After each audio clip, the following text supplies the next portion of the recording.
प्यारे बच्चों, आज हम हिंदी पद्य साहित्य का इतिहास पढ़ेंगे।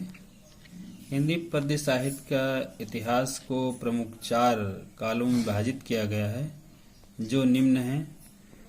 पहला है आदिकाल, जिसे वीरगाथा काल भी कहते हैं। इसकी समय सीमा है सन 769 ईस्वी से 1343 ईस्वी तक। इसे आदिकाल क्यों कहा गया?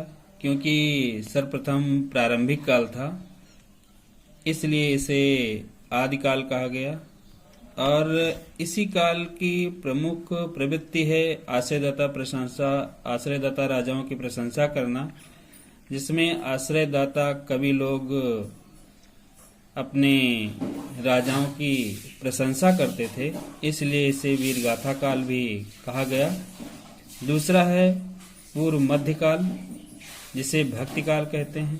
भक्ति काल को स्वर्ण काल भी कहा जाता है। इसकी समय सीमा है सन 1343 ईस्वी से 1643 ईस्वी तक।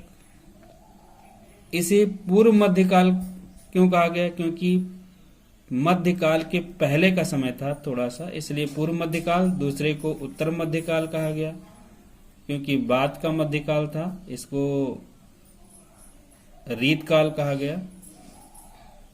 रीत काल का समय सीमा है 1643 ईस्वी से 1868 ईस्वी तक।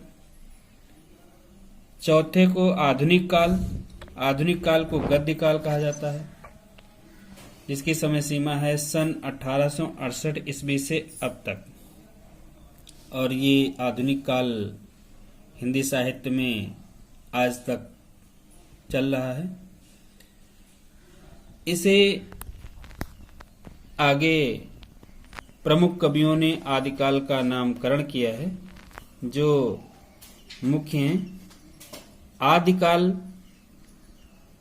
का नाम हज़ारी प्रसाद द्विवेदी और डॉक्टर रसाल ने दिया। आदिकाल का नाम वीरगाथा काल, इसे आचार्य रामचंद्र शुक्ल ने दिया। आदिकाल का नाम चारण काल जारगेरसन ने दिया। आदिकाल का नाम प्रारंभिक काल मिश्र बंधुओं ने दिया। आदिकाल का नाम बीज उपन काल महावीर प्रसाद द्विवेदी ने बताया। आदिकाल का नाम सिद्ध सामंत काल राहुल शंकर